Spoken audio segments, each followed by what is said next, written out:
நம்ம இப்போ பனமரத்துப்பட்டி ஏரி இருக்கு. சேலம் மாவட்டம் பனமரத்துப்பட்டி பகுதியில் பனமரத்துப்பட்டி ஏரி அது பார்த்தீங்கன்னா பிரிட்டிஷ் கவர்மெண்டால் உருவாக்கப்பட்ட ஏரி. 1911 கட்டியிருக்கிறாங்க.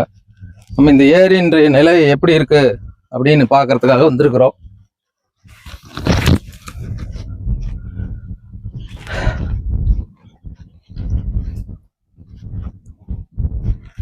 சுமார் 2500 ஏக்கராவுக்கு மேலே இருக்கக்கூடிய இந்த ஏரி இது.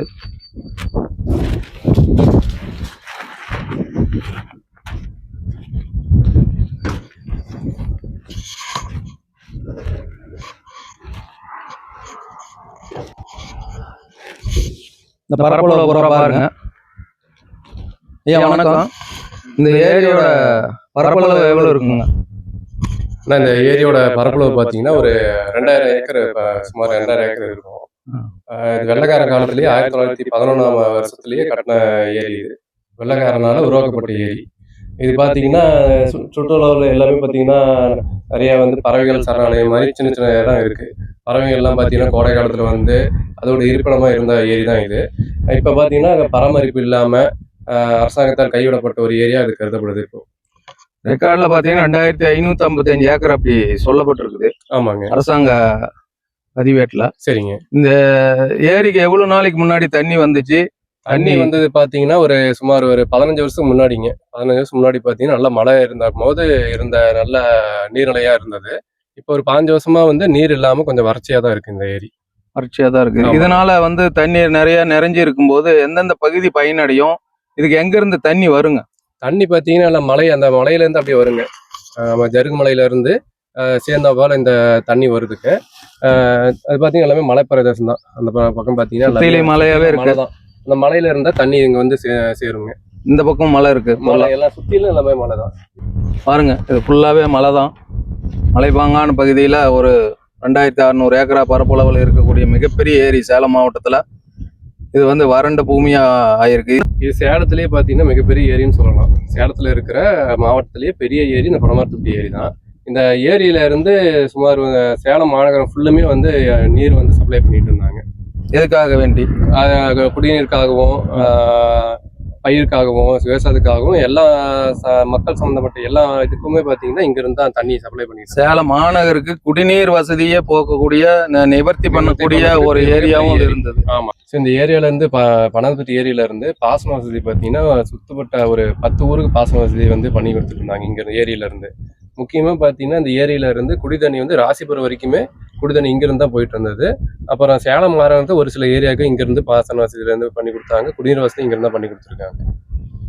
முக்கியமான ஏரின்னு சொல்லலாம். இங்கே சேலத்தை பொறுத்த வரைக்கும் சேலம் மாநகரத்தில் இது வேடந்தாங்கல் அப்படிங்கன்னு சொல்லலாம். இந்த ஏரியா பனமரத்துப்பட்டி ஏரியா சொல்லலாம். மொத்தம் எவ்வளோ ஏக்கரை பாசன வசதி பெறும்? பாசன வசதி பார்த்தீங்கன்னா ஒரு சுமார் 2 லட்சம் ஏக்கர் பாசன வசதி நம்ம பண்ணி கொடுத்துருந்தாங்க. இதுல காவிரி உபரி நீர்ல இருந்து இந்த ஏரி தண்ணீர் நிரப்பி பாசன வசதிக்கு ஏற்பாடு பண்ணி கொடுக்குறேன்னு சொல்லி திராவிட மாடல் அரசு, திமுக அரசு 2021 தேர்தல் வாக்குறுதியா கொடுத்தாங்க. திமுக அரசு தேர்தல் வாக்குறுதி கொடுத்துருக்காங்க. அதுக்குண்டான எந்த ஒரு ஏற்பாடும் அவங்க பண்ணவும் இல்லை. எந்த ஒரு சுத்திகரிப்பும் அவங்க நடவடிக்கை எடுக்கவும் இல்லை. எந்த ஒரு அரசு அதிகாரியும் இங்க மேற்பார்வையிடவும் இல்லை. இன்னமும் இந்த ஏரி பார்த்தீங்கன்னா கைவிடப்பட்ட ஏரியா தான் இருக்கு. எந்த ஒரு வசதியும் அவங்க பண்ணி கொடுக்கல. எல்லாம் கருவேல மரமோ ஏரி வளர்ந்துருக்கு. எந்த சுத்திகரிப்பும் அவங்க பண்ணாம தான் இருக்கு. இந்த பகுதி மக்களுடைய கோரிக்கை என்ன இருக்குதுன்னு சொன்னா, இந்த ஏரி முழுவதும் 2555 ஏக்கர் பரப்பளவு கொண்ட இந்த ஏரி தண்ணீர் காவிரி உபரி நீர் கொண்டு நிரப்பணும். இந்த பார்த்தீங்கன்னா இதனுடைய பாசன பகுதி பார்த்தீங்கன்னா ஒரு 20 கிலோமீட்டர் பரப்பளவில் இருக்கக்கூடிய ஊர்களுக்கு, விவசாய பகுதிகளுக்கு பாசன பகுதியா இந்த ஏரியிலிருந்து பாசனத்துக்கு தண்ணீர் போகுது. அதே போல 2 லட்சம் ஏக்கர், சுமாரா 2 லட்சம் ஏக்கர் பாசனம் பெறுது. காரணத்தினால அதை உடனடியா இந்த விஷயத்துல கவனம் கொடுக்கணுங்கிறது இந்த தொகுதி மக்களுடைய நீண்ட நாள் காணல் நீராகவும் கனவாகவும் இருந்து வருகிறது.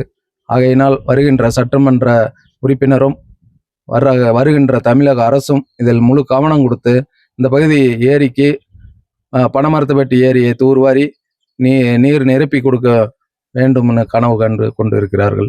சேலம் உருக்காலை தனியார் மயமாகிறத தடுக்கிறேன் அப்படின்னு சொல்லி திராவிட மாடல் அரசு கடந்த 2021 தேர்தல் வாக்குறுதியை கொடுத்துருந்தாங்க. அதை என்ன தடுத்துட்டாங்களா எப்படி? திமுக அரசு பார்த்தீங்கன்னாக்க மக்கள்கிட்ட உண்மையை பேசி ஆட்சிக்கு வரதை விட போலியான வாக்குறுதிகளும் பொய் இது போன்ற தவறான தகவல்களை சொல்லி தான் ஒவ்வொரு முறையும் ஆட்சிக்கு வராங்க. சென்ற பருவத்தில் பார்த்தீங்கன்னாக்க இதை தனியாருக்கு விற்கக்கூடிய எந்த சூழ்நிலையும் ஏற்படலை. அதை பற்றி எந்த உறுதியும் மத்திய அரசாங்கம் சொல்லலை.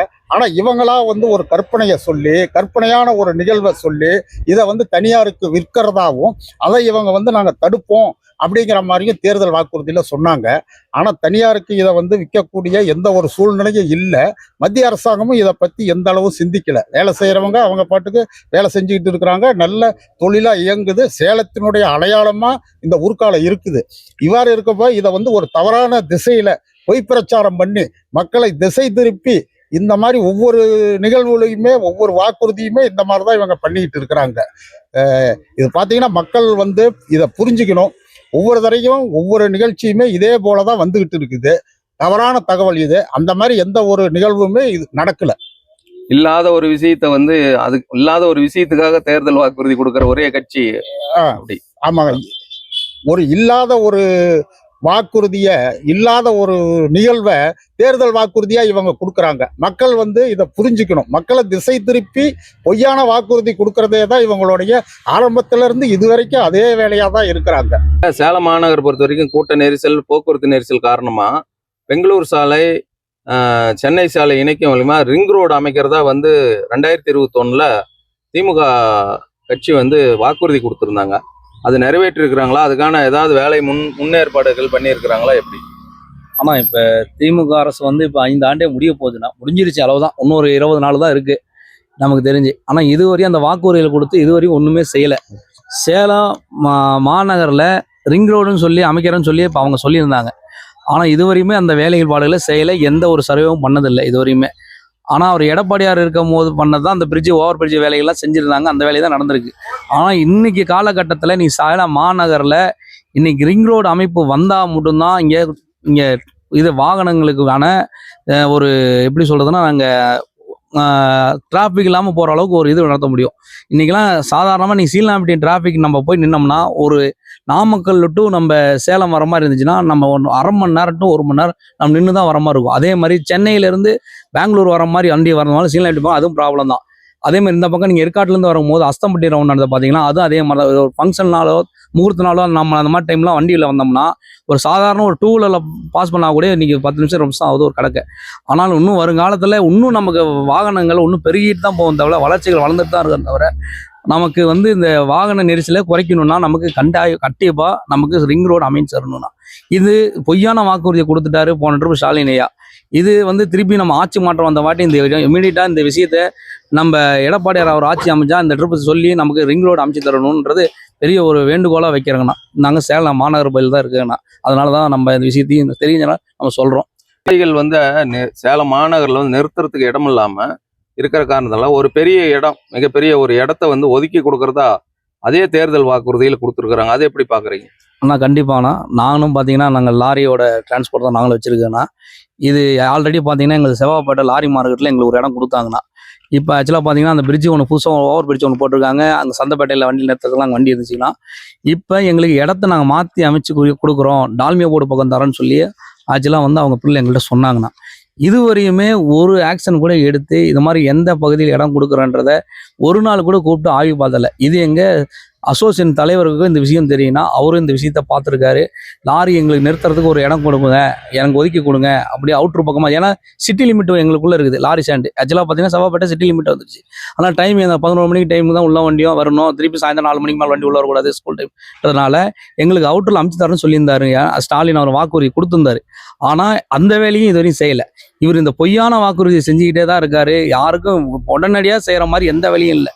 ஆனால் எங்களுக்கு இமீடியட்டாக இந்த லாரியை நிறுத்துறதுக்கு எங்களுக்கு வழி பண்ணி கொடுங்க. இந்த சேலம் மாநகர் அவுட்ரு பக்கமாக இருக்கட்டும், எங்களுக்கு ஒதுக்குப்புறமாக கொடுத்தீங்கன்னா லாரியை நாங்கள் நிறுத்தி பாதுகாப்பாக நிறுத்திப்போம், எங்களுக்கு யூஸாக இருக்கும். அந்த இமீடியட்டாக இந்த வரும் ஆட்சியில் எங்களுக்கு இடத்த அமைச்சு தர மாதிரி நாங்கள் கேட்டுக்கொள்கிறேன்.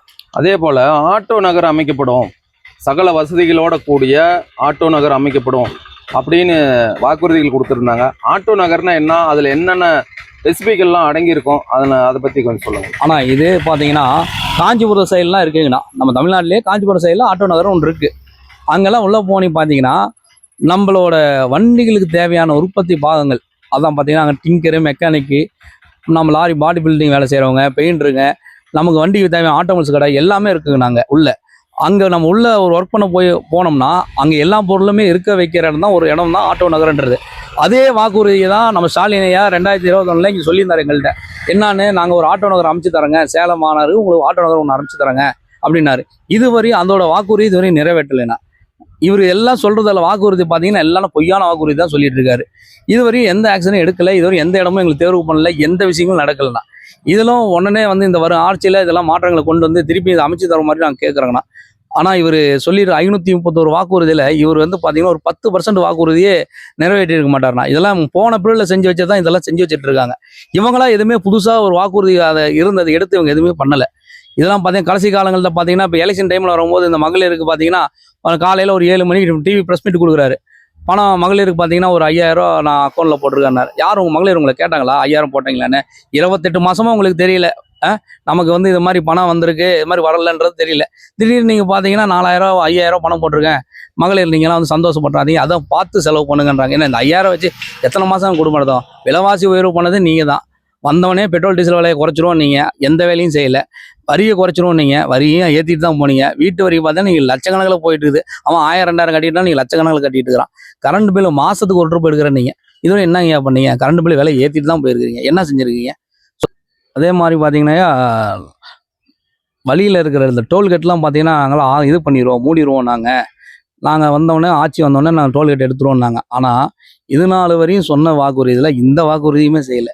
இதே கல்லுமணி அவங்க என்ன சொல்லியிருந்தாங்க, இந்த மாதிரி டோல்கேட்லாம் காலி பண்ணிடுவாங்க, நான் வந்தோடனே எடுக்க சொல்லிடுறாங்க அப்படின்னாங்க. அந்த பணியும் ஒன்றும் செய்யலை. இது மாதிரி லாரி தொழிலே இன்னும் மலிவான இதில் போயிட்டு இருக்கிறோம். விலைவாசி உயர்ந்து போயிட்டு இருக்கு. மற்ற ஸ்டேட்லலாம் டீசல் விலையை குறைச்சாங்க, நம்ம ஸ்டேட்டில் ஏன் டீசல் விலை குறைக்கல? மத்தியில் அறிவிச்சு அந்த விலையை குறைச்சது மட்டும் தான் குறைச்சாங்க தவிர நீங்கள் தமிழ்நாட்டில் நீங்கள் உங்களோட வரியை இன்னும் வரைக்கும் குறைக்கல, டீசல் வரைக்கும் குறைக்கல. நீங்கள் இன்னும் லாரிக்காரங்களை இன்னும் தும்புறவு தொழில் தான் பண்ணிட்டு இருக்கீங்க. ஆனால் இங்கே போலீஸோட அராஜகம் அதிகமாக இருக்குங்கண்ணா.